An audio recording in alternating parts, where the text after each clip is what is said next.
যেখানে রাখবো সেখানে। তার মানে তোমাকে কবরে রাখবে, ওয়াফতাহু লাহু বাবান ইলাল জান্নাহ, আসমানের মালিকের পক্ষ থেকে অর্ডার হবে ফেরেশতার উপরে, এই আমার বান্দা বদ্ধ চিপা চাপা ছোট্ট একটা ঘরের ভিতরে আছে কেন?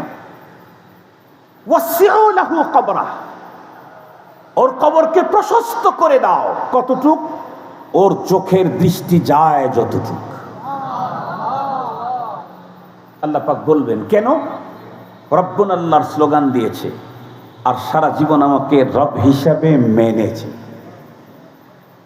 এজন্য ওর জন্য জান্নাত, ওর জন্য জান্নাত। মুহতারাম হাজিরিন, কথা একটু ভালো করে বুঝবেন। সাহাবী বললেন, এই যে ৭২ ঘন্টা তুমি আমার সঙ্গে ছিলে, কিন্তু আমার মুখ থেকে কোনো অহেতুক কথা, লা ইয়ানি কথা বের হয় নাই, আমি অহেতুক কোনো কাজও করি নাই, অনর্থক কোনো কাজে আমি আল্লাহর দেওয়া জীবনকে নষ্ট করি নাই, আর গুনাহ তো দূরের কথা, গুনাহ আমার হয় নাই। এই কারণে আল্লাহর রসুল আমার জন্য ৩ দিন জান্নাতের সুসংবাদ দিয়েছে। কিন্তু বিষয় হলো আমাদের জীবনটা একেবারে সাহাবীর তুলনায় উল্টা। আমাদের নামাজ আলহামদুলিল্লাহ ভালো আছে, কিন্তু গুনাহ ছাড়া। কথা বলেন না কেন? সরকারের বিরুদ্ধে বললে তখন তো খুব স্লোগান দেন, নিজের বিরুদ্ধে গেলে তখন চুপচাপ বন্ধ থাকি সবাই, তাই না? এটা আমাদের স্বভাব চরিত্র। আমরা নামাজ পড়তে রাজি আছি, হুজুর ২-৪-১০ রাকাত বেশি বলেন, তাতেও কোনো সমস্যা নাই। রোজা রাখতেও রাজি আছি, হুজুর দান সদকা করেও করতেও রাজি আছি। কিন্তু সুদের বিরুদ্ধে বক্তব্য দিয়েন না হুজুর, তাইলে আগামী জুমায় আর আপনারে রাখবো না। ছাড়বে না তো ছাড়বে না, হুজুর রেই রাখবে না সুদের বিরুদ্ধে বলার কারণে। নামাজে রাজি, হজে যাবে, হজে ভিআইপি প্যাকেজে হজ করতে যায় আমাদের লোকেরা। 18 লাখ টাকা 20 লাখ টাকা লাগে হজ করতে, 20 লাখ লাগে, 20 লাখ। যে হোটেলে থাকে এক রাত্রের হোটেল ভাড়া 40,000 50,000।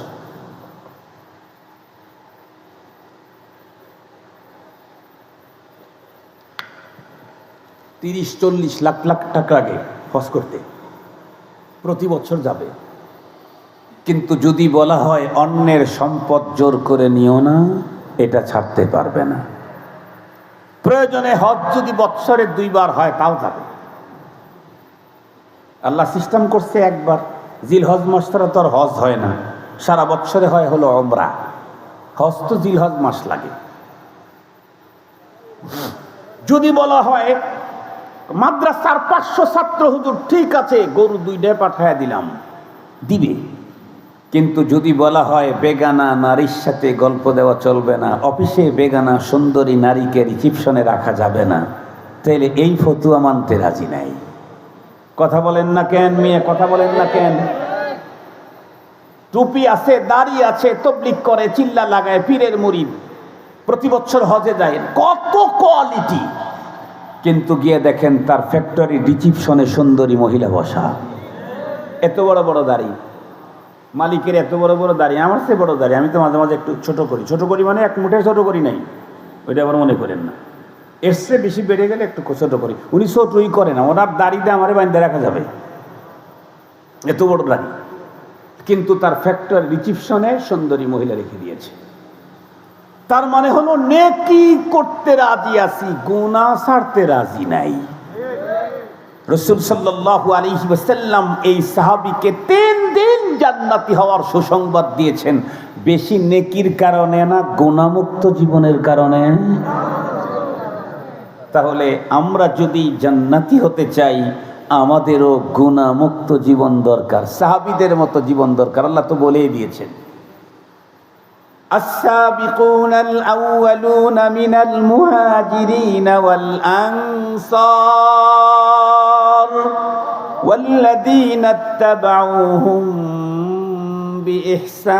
بإحسان رضي الله عنهم ورضوا عنه وأعد لهم جنات تجري تحتها الأنهار আল্লাহ বললেন والذين اتبعوهم সাহাবীদের যারা বিihসান সঠিক পদ্ধতিতে তাদের যারা অনুকরণ করবে, রব বলেন আমি তাদের জন্য জান্নাত রেডি করে রেখে দিয়েছি। জান্নাত রেডি আছে, শুধু আমরাই রেডি নাই। কি বলেন ভাই? জান্নাত রেডি আছে, শুধু আমরাই রেডি নাই। সাহাবীদেরকে সঠিক পদ্ধতিতে অনুকরণ করলে জান্নাত তার জন্য রেডি। ভালো করে মনে রাখবেন, আমি কিন্তু বলেছিলাম আমাদের ভিতরে একটা ভুল ধারণা আছে। সবাই মনে করে নবীজির সমস্ত সাহাবীদের ভিতরে মাত্র 10 জন সুসংবাদ প্রাপ্ত। আসলে কি তাই? এই এক হাদিসের দ্বারাই তো বুঝলাম আরো একজন সাহাবীকে 3 দিন নবীজি তার ব্যাপারে জান্নাতি হওয়ার সুসংবাদ দিয়েছেন।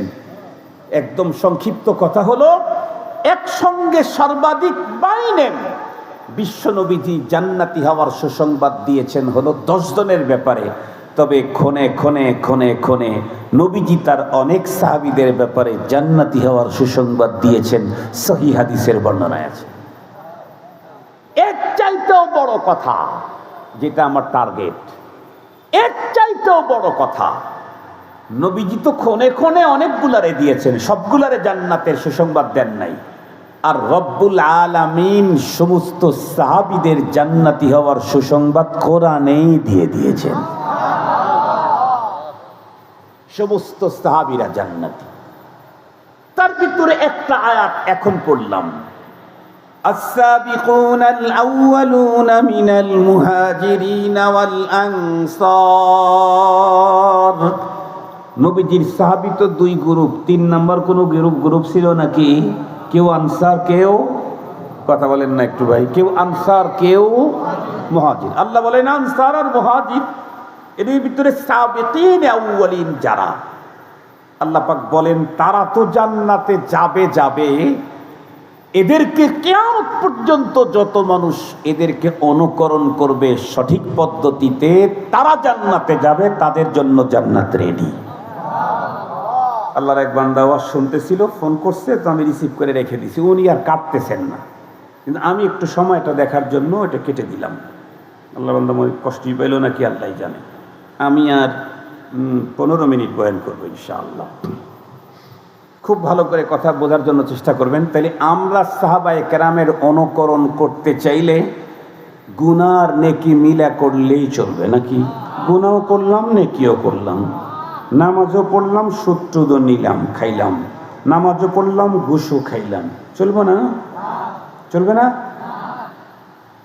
এক মানুষ, একটা লোকের শরীর খুব দুর্বল, তো সে কি করলো? ভিটামিন A to Z বুঝেন তো, দুনিয়ার যত ভিটামিন আছে সব ওর মধ্যে দিয়ে দিছে। তো এই জাতীয় একটা ভিটামিন A to Z এর ইঞ্জেকশনও দিল, আবার ওই পাশে বিষের একটা ইঞ্জেকশনও দিল, একই সঙ্গে দিল। তাহলে তো এই লোকের তো আর দুর্বলতা আসার কোনো সুযোগ নেই। এই লোক কি দুর্বলতা চলে যাবে? ও মরেই যাবে। কেন ভিটামিনের ইঞ্জেকশন দেয় নাই? কথা বলেন না কেন? ভিটামিন A to Z ভিতরে ঢুকাবার পরে যদি শুধুই একটু বিষ ঢুকাইলে যদি না বাঁচে, নামাজ, রোজা, হজ, যাকাত সব করলাম, সুদ খাইলাম, ঘুষ খাইলাম, বেগানা নারী দিয়ে আড্ডা দিলাম, আপনার ইমান বাঁচে কেমনে? আমার ইমান বাঁচে কেমনে? আমার জীবন চলে কেমনে? আমার ইমান চলে কেমনে? এজন্যে গুনাহমুক্ত জীবন গড়বার জন্য প্রশিক্ষণ নিতে হবে। গুনাহমুক্ত জীবন গড়ব ইনশাআল্লাহ। নেকি যত কম হয় হোক, কিন্তু গুনাহ হতে দেব না। নেকি যত কম হয় হোক, কিন্তু গুনাহ হতে দেব না। আপনাদেরকে একটা মিসাল দিয়ে খুব ভালো বুঝবেন। আপনাদের বাড়ির পাশে নদী আছে, আপনারা কি মাছ টাছ ধরেন, মাছ শিকার করেন? অভ্যাস কি ছিল? এখন হয়তো নাই, মাছ পাওয়া যায় না। আগে মাছ ধরার অনেক অস্ত্র ছিল, এরকম করে চাপায়া চাপায়া মাছ মারতো, ওইটারে কি বলে? পলো। এটা আমাদের সিরাজগঞ্জেও পলো বলে। এইভাবে এই দো দিয়ে মাছ উঠাইতো, ওইটারে কি বলে? কি জাল? হ্যাঁ, ঠেলা জাল। ঠেলা, ঠিক আছে। আমাদের ওখানে অন্য একটা নাম বলতো, ওটা মনে নাই, মানে মাছ মারা হয় না তো ওই জাল মারলাম নাই, এই জন্য মনেও নাই। আর একটা জাল আছে, এই যে এখানে এখানে এখানে ধরে ঝাঁকি দিয়ে মারে, ওইটার নাম কি? খেও জাল, ঝাঁকি জাল। আমাদের ওইখানেও খেও জাল বলে, তৈরা জাল বলে। তো এক ফ্যামিলির 7 জন ভাই, এক ফ্যামিলিতে। আমরা আবার কিন্তু 8 ভাই, তাহলে আমাদের ফ্যামিলির কথা কিন্তু বলি নেই।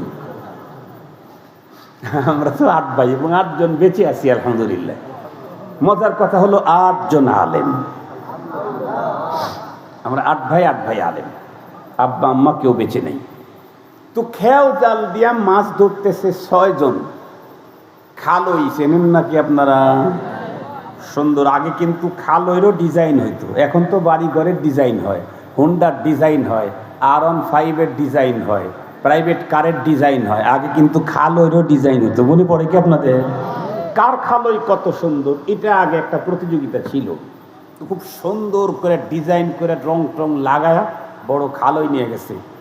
মাছও প্রচুর ধরা পড়তেছে এবং খুব আকর্ষণীয় সুস্বাদু মাছগুলা ধরা পড়তেছে এই নদী থেকে।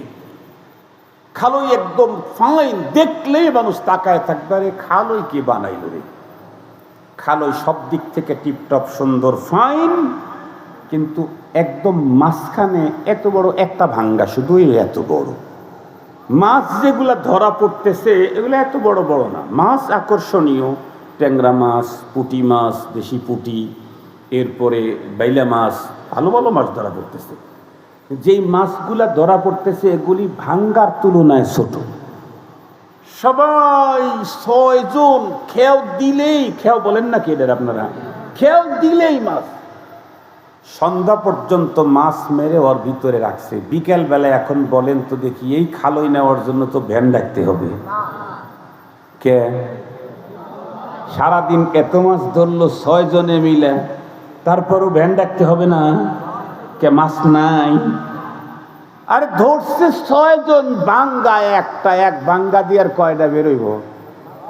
তারপরেও আছে কি 6 জনের অর্জন যদি এক ভাঙ্গা দিয়া বের হয়, আপনার নামাজ, আপনার রোজা, আপনার হজ, আপনার যাকাত, আপনার মডেল মসজিদ সব এক ভাঙ্গা দিয়েই বের হয়ে যাবে।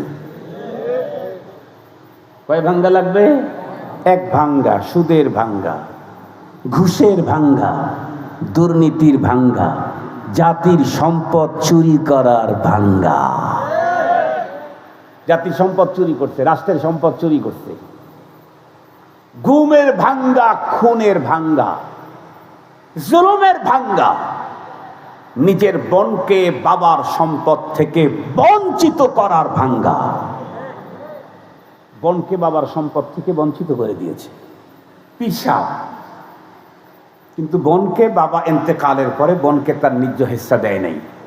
আপনাদের পাবনার এই অঞ্চলে কেমন জানি না, আমাদের সিরাজগঞ্জে জুলুমের সিস্টেম আছে। সেটি কি? বাবা ইন্তেকালের পরে যেই মোড়লগুলি বিচার করতে বসে বোনদেরকে সম্পদ দেওয়ার সময়, প্রথমেই মোড়লরা বলে বোনেরা ভাই বাড়ি থেকে কোনো অংশ পায় না। এই জাতীয় জুলুমের কথা আপনাদের অঞ্চলেও চলে না? চলে না? মনে রাখবেন, এই বিচারকদের বিচার হবে আল্লাহর আদালতে। এই বিচারকদের বিচার হবে। বিশ্বাস হয় না? আরে আল্লাহর আদালত পর্যন্ত যাওয়া লাগবে না, বাংলার আদালতে দেখলেই তো কি দেখা যায়। কালো মানিক এতদিন পর্যন্ত যে আদালতে বিচার করলো, সেই আদালতে এখন কালো মানিক ভয়ঙ্কর অপরাধী আসামি। দুনিয়াতে যদি জুলুম করলে তার আদালতে যদি তার বিচার হয়, আল্লাহর আদালতে জালেমের বিচার কেমন ভয়ঙ্কর হবে। আল্লাহর কোরআন আল্লাহ বলেন, فَيَوْمَئِذٍ لَا يُعَذِّبُ عَذَابَهُ أَحَدٌ وَلَا يُوثِقُ وَثَاقَهُ أَحَدٌ। রব বলেন শাস্তি সেদিন আমি দেব। আর আমার শাস্তি পৃথিবীতে যত ভয়ঙ্কর শাস্তির কথাই তোমরা শুনেছ, ওই মানের নর্মাল শাস্তি আমি দেব না। আমার শাস্তি হবে যা তুমি ভাবতেই পারো না।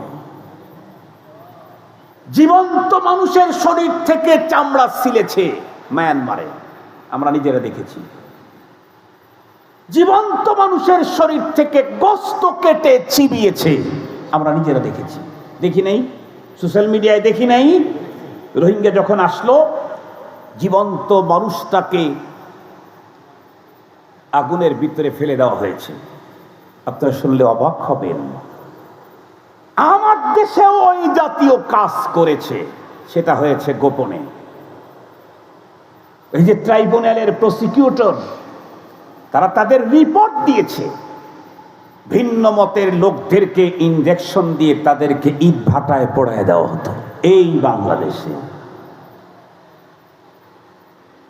এরা আর গোপন রাখার কোনো সুযোগ নাই। বিচারের কার্যক্রম লাইভ চলে এখন, সারা দুনিয়া এখন দেখে। আল্লাহ পাক এই জাতীয় যত ভয়ঙ্কর শাস্তির কথাই আমরা জীবনে শুনেছি, আল্লাহ বলেন আমারটা এগুলি কোনো শাস্তি না আমার শাস্তির কাছে। লা ইউআযিবু আযাবাহু আহাদ। পৃথিবীতে যেই পদ্ধতিতে শাস্তি দেওয়া হয়েছে ওই পদ্ধতি নরমাল, আমারটা হবে না, আমারটা হবে ভয়ঙ্কর। পৃথিবীর অপরাধীদেরকে বেঁধে রাখার কত দৃশ্য আমরা দেখেছি ভয়ঙ্কর পদ্ধতিতে। আল্লাহ বলেন এই নরমাল পদ্ধতি আমি ব্যবহার করব না। ওয়ালা ইউথিকু ওয়াসাকাহু আহাদ। বনকে তার বাবার সম্পদ থেকে বঞ্চিত করে খোদার দরবারের ভয়ঙ্কর আসামি হতে কারো যদি মজা লাগে, সে বনকে বঞ্চিত করেন। আর যদি বলেন না আল্লাহর আযাবে আমি টিকতে পারবো না, তাহলে বন যদি মারাও গিয়ে থাকে, এখনো কালকে গিয়ে বাবার রেখে যাওয়া সম্পদের পঙ্খানো হিসাব করে বনের ওয়ারিস তার সন্তানেরা থাকলে, ভগ্নিপতি থাকলে তাদের কাছে পৌঁছায় দেন। নাইলে দুনিয়ার কোনো বাবা রক্ষা করতে পারবে না। কোনো বাবা না, বাবারই খবর থাকবে না সেদিন। দুনিয়ার কোনো বাবা রক্ষা করতে পারবে না। মুহতারাম হাজিরিন, এগুলি ইসলাম। অনেক তাসবিহ সুবহানাল্লাহ সুবহানাল্লাহ সুবহানাল্লাহ, আলহামদুলিল্লাহ আলহামদুলিল্লাহ, নিঃসন্দেহে এগুলি ভালো, কিন্তু এগুলো তো ভিটামিন। কথা বলেন না কেন? সুবহানাল্লাহ কি নেকি? সুবহানাল্লাহ কি? কথা বলেন না কেন? আলহামদুলিল্লাহ কি নেকি? আল্লাহু আকবার কি নেকি? এটা ভিটামিন। আর গুনাহ বিষ। কথা বলেন না কেন? গুনাহ বিষ। শেখুল হাদিস আল্লামা আজিজুল হক রহমতুল্লাহ আলাইহির নাম শুনছেন নাকি? দেখছেন কি আপনারা? আমার উস্তাদ, আমি ওনার কাছে বুখারী শরীফ পড়ছি, তিরমিজি শরীফ পড়েছি। হুজুর আমাকে সকল হাদিসের কিতাব পড়ানোর ইজাজত দিয়েছেন, লিখিত ইজাজত আছে আমার কাছে, আলহামদুলিল্লাহ। এটা আমার জন্য গর্ব। শেখুল হাদিস সাহেব হুজুর বলতেন এই পৃথিবীর সবচাইতে বড় ভয়ঙ্কর কি বলে ক্ষতিগ্রস্ত কোন মানুষটা? শেখুল হাদিস সাহেব হুজুর বলেন যেই লোকটার ভালো কাজ ভালো লাগে না, খারাপ কাজ খারাপ লাগে না, তার চাইতে ক্ষতিগ্রস্ত মানুষ আল্লাহ জমিনে আর হয় না। ভালো কাজ কিন্তু আর ভাল লাগে না, নামাজ ভাল লাগে না, রোজা ভাল লাগে না, কোরআন শরীফের তেলাওয়াত ভাল লাগে না, হুজুর ভাল লাগে না, টুপি দাঁড়িয়ে ভাল লাগে না, খারাপ কাজ খারাপ লাগে না, জিনা খারাপ লাগে না, নর্তকীদের নাচ খারাপ লাগে না, গান খারাপ লাগে না, সুদ খারাপ লাগে না, ঘুষ খারাপ লাগে না, বেগানা নারীকে দিয়ে আড্ডা দিতে খারাপ লাগে না। শেখুল হাদিস সাহেব হুজুর বলেন এর চাইতে ভয়ঙ্কর ক্ষতিগ্রস্ত মানুষ আল্লাহর জমিনে আসমানের নিচে আর একটাও হয় না। এই অবস্থাটা তৈরি হয় কখন? খারাপ কাজ খারাপ লাগে না, ভালো কাজ ভালো লাগে না, এই অবস্থাটা তৈরি হয় কখন? আপনাদের একটা মেসাল দিলেই বুঝবেন। আল্লাহ পাক আমাদেরকে হাত পা দিয়েছেন, অনুভূতি আছে। এখন যদি বরফ লাগে, না দেখে বলতে পারবো কিনা? বরফ যদি হাতে লাগে, দেখা দরকার আছে না? না দেখে বলতে পারবো? না দেখে বলতে পারবো। কেন? এই অনুভূতি আমার স্ট্রং, অনুভূতি আমার স্ট্রং। টাচ লাগতে হাত টান দিয়ে নেব। যদি আগুন লাগে, লাগার আগেই টান দেব। কেন? আগুনের আরো আগের থেকে গরম লাগে। আগুন লাগার আগে কি লাগে? গরম লাগে। গরম লাগলে তো টান দিয়ে নেব। কিন্তু বলেন তো দেখি, গরম আগুন গরম লাগবে আর কি বলে বরফ ঠান্ডা লাগবে, এটা কার? এই হাতের অনুভূতি শক্তি আছে যার তার। যদি কারো প্যারালাইসিস হয়ে যায়, তখন বরফ দিলে কি বুঝে, আগুন লাগলে কি বুঝে? ঠিক তদ্রূপ ভালো কাজ ভালো লাগবে কার? ইমানের অনুভূতি আর পাওয়ার আছে যার, আর ভালো কাজ ভালো লাগবে। খারাপ কাজ খারাপ লাগবে কার? ইমান সতেজ আর পাওয়ারফুল আছে যার তার। একটা সময় চলতে চলতে ইমানটা প্যারালাইসিস হয়ে যায়। কখন? সহিহ হাদিসের বর্ণনায় আছে, নবীজি বলেন, কোন মানুষ যখন একটা গুনাহ করে তার কলবের উপরে একটা কালো দাগ পড়ে। এ হাদিস শোনেন নাই জীবনে? কতবার শুনছেন। আর একটা গুনাহ করে আর একটা কালো দাগ পড়ে, আর একটা গুনাহ করে আর একটা কালো দাগ পড়ে, আর একটা গুনাহ করে আর একটা কালো দাগ পড়ে। এই কালো দাগ পরিষ্কার করতেছে না, তওবা করে না। তো চলতে চলতে একটা সময় অন্তরটা ব্ল্যাক হয়ে যায় আর ব্লক হয়ে যায়। কি হয় অন্তর? কথা বলেন না কেন? ব্ল্যাক হয় এবং কি হয়? ব্লক হয়। অন্তর যখন গুনাহ করতে করতে ব্ল্যাক আর ব্লক হয়ে গেছে, এখন ওর ভালো কাজ আর ভালো লাগে না, খারাপ কাজ আর খারাপ লাগে না। যেই লোকের, যেই মুসলমানের ভালো কাজ ভালো লাগে না, খারাপ কাজ খারাপ লাগে না, ওর চাইতে ভয়ঙ্কর ক্ষতিগ্রস্ত মানুষ আল্লাহর জমিনে আসমানের নিচে কেউ হয় না। তাহলে আমি এই ভয়ঙ্কর পরিণতি থেকে আমাকে হেফাজত করতে চাইলে কি করা লাগবে? গুনাহ মুক্ত জীবন করতে হবে। কথা বলেন, কি করতে হবে? গুনাহ মুক্ত জীবন করতে হবে। মুহতারাম হাজিরিন, গুনাহ মুক্ত জীবন, নেকি যুক্ত জীবন হবে কখন? আমার ঈমানের পরে ইসলামের অনুশাসন মেনে চলবো যখন। শুধু ইসলামী অনুশাসনটা আপনি মানবেন, অটোমেটিকলি শুধুই নেকি হতে থাকবে আর সমস্ত গুনাহ থেকে আপনি মুক্ত হতে থাকবেন। এখন কি বলে, কৃষকদের মাঠের ভিতরে অটো মেশিন নামছে না? যখন কাটে একদিক দিয়ে ধান বাড়ায় আর এক দিক দিয়ে খড়কুটা, কথা বলেন না কেন, আউট হয়ে যায়। মেশিন যদি অটো একটা কিনতে পারেন, তাহলে শুধু ঠেলা দিবেন অথবা মেশিন চালাবেন, একদিক দিয়ে ধান বের হবে আর এক দিক থেকে কুটা পড়ে যাবে। আপনি যদি শুধুই ইসলামী অনুশাসন মানতে পারেন, একদিক থেকে নেকি হতে থাকবে, অপর দিক থেকে অটোমেটিক গুনাহ মুক্ত জীবন গড়ে যাবে। আল্লাহ পাক আমাদেরকে সেজন্যই বলেছেন, ইয়া আইয়ুহাল্লাযীনা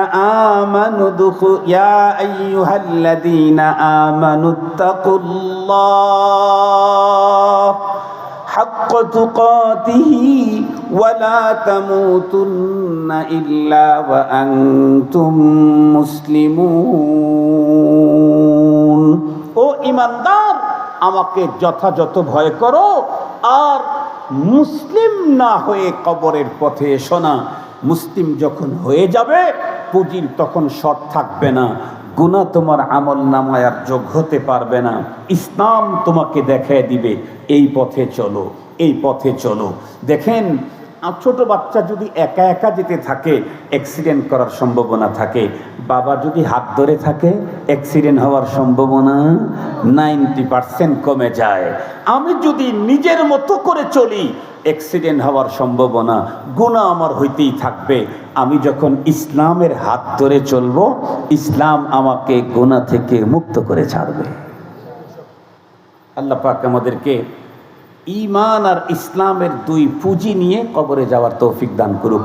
ওয়া আখিরু দাওয়ানা আলহামদুলিল্লাহি রাব্বিল আলামিন। একেবারে 9টায় শুরু করছি, ঠিক 9টায়, ঠিক 10টায় আলহামদুলিল্লাহ শেষ হয়েছে। 1 সেকেন্ডে এদিক সেদিক হয়নি, আলহামদুলিল্লাহ। দোয়া করে দেব। দোয়ার আগে আমি 2-3 মিনিট আপনাদের কাছ থেকে চেয়ে নেই। আপনারা আমাকে আপনাদের একটা ম্যান্ডেট আমি জানবো আর কি। বলেন তো দেখি, আজকে যে আলোচনাগুলি শুনলেন, তাতে ওয়াজ মাহফিলের চাইতে এই আলোচনার প্রয়োজনীয়তা, গুরুত্ব, দাম, সুন্দর কোন দিক থেকে কম হয়েছে? সব দিক থেকে উন্নত। ওয়াজ মাহফিলে মানুষ আসে হলো ওয়াজ শুনতে, আর ইসলাহি মাহফিলে মানুষ আসে হলো নিজের জীবন গড়তে। এই জন্য এইখানকার কাজ, বয়ান, কথা অনেক উন্নত হয়। আমি শুনেছি ভাইজানের কাছে যে আমি কিন্তু জীবনের প্রথম সার্ভিস আপনাদের পাবনাতে। আমি ফারেক হওয়ার পরে জীবনের প্রথম সার্ভিস ছিল হলো আটঘরিয়া থানা ভরতপুর মাদ্রাসায়। আমি 2 বছর ছিলাম সেখানে। সেই সময়ে আমরা অনেক বাতিলের মোকাবেলা করেছি। এক গ্রুপের সাথে আমাদের পাবনার আশরাফিয়া মাদ্রাসাতে বাহাসের কথা ছিল, তারা পরে আসে নাই। এরপরে চরমোনাই মরহুম পীর সাহেব রহমতুল্লাহ আলাই, এই যে আপনাদের ওইখানে একটা পাম্পের সাথেই পাশে একটা মসজিদ আছে, ওই মসজিদে ফজলুল করিম রহমতুল্লাহ আলাই আসছিলেন। তখনও আমরা মোটামুটি পাবনার তখন যারা ছিলাম, মাদ্রাসা তো একেবারেই কম ছিল, ভাইজান তো ছিলেনই। তারপরে ওই যে বিরাহিমপুরের ভাইজানের নাম জানি কি, শরীফ সাহেব, মৌলানা শরীফ সাহেব, ওনারা সহ সবার নেতৃত্বে এখানে আমি তখন আমি পাবনার ছিলাম আর কি। পাবনার ওলামায়ে কেরামদের সাথে বিভিন্ন দিনই কাজে তখন আমি যোগদান করেছি, আল্লাহ শুকুর। তখন তো আর খান সাহেব হই নাই, কারণ মাত্র ফারেক হয়ে আসছি। খান হইতে হইতে বুড়ো হয়ে গেছি, খান সাহেব হইতে হইতে বুড়ো হয়ে গেছি। তো আমি যে কথা বলতে চাচ্ছি, ভাইজান যখন আমাকে বলছেন প্রতি মাসে হয়, আপনারা প্রতি মাসে এখানে উপস্থিত থাকবেন তো ইনশাআল্লাহ। 2টা করে মাসলা শিখেন, 2টা করে মাসলা শিখেন, 5টা করে মাসআলা শিখেন, 5টা করে জরুরি কথা শিখেন। ইনশাআল্লাহ আল্লাহ তাআলা মৃত্যুর আগে আপনার খাজানাতে, আপনার গোডাউনে অনেকগুলি ইলম আল্লাহ তাআলা জমা করে দিবেন। আখেরাতে আল্লাহ তাআলা আলেমদের কাতারে দাঁড় করাবার একটা ব্যবস্থা আল্লাহ তাআলা করবেন। এই মাদ্রাসার প্রতি খুব খেয়াল রাখবেন, সকল দিনই প্রতিষ্ঠানের প্রতি খেয়াল রাখবেন। আমার জীবনের চাইতে মাদ্রাসার দাম বেশি। কি বলেন ভাই? আমার জীবনের চাইতে মসজিদের দাম অনেক বেশি। আমার জীবনের চাইতে আল্লাহর দ্বীনের দাম, আমাদের সবার জীবনের সম্মিলিত যে দাম, আল্লাহর দ্বীনের দাম তার চাইতেও বেশি। এই জন্য আমাদের উপস্থিতিতে আল্লাহর দ্বীন কেউ নষ্ট করবে, দ্বীনদারদেরকে কেউ আক্রমণ করবে, আমরা তাদেরকে ছেড়ে দেব না। দ্বীনে আক্রমণ করবে তাও ছাড়ব না, দ্বীনদারদেরকেও কেউ অপমান করতে চাবে, আমরা তাদেরকেও ছাড়ব না। এতটুকুন দ্বীন আর দ্বীনদারের প্রতি মোহাব্বতের কারণে আল্লাহ পাক আমাকে পরপারে দ্বীনদারদের কাতারে দাঁড় করায়া জান্নাত দিয়ে দিবেন।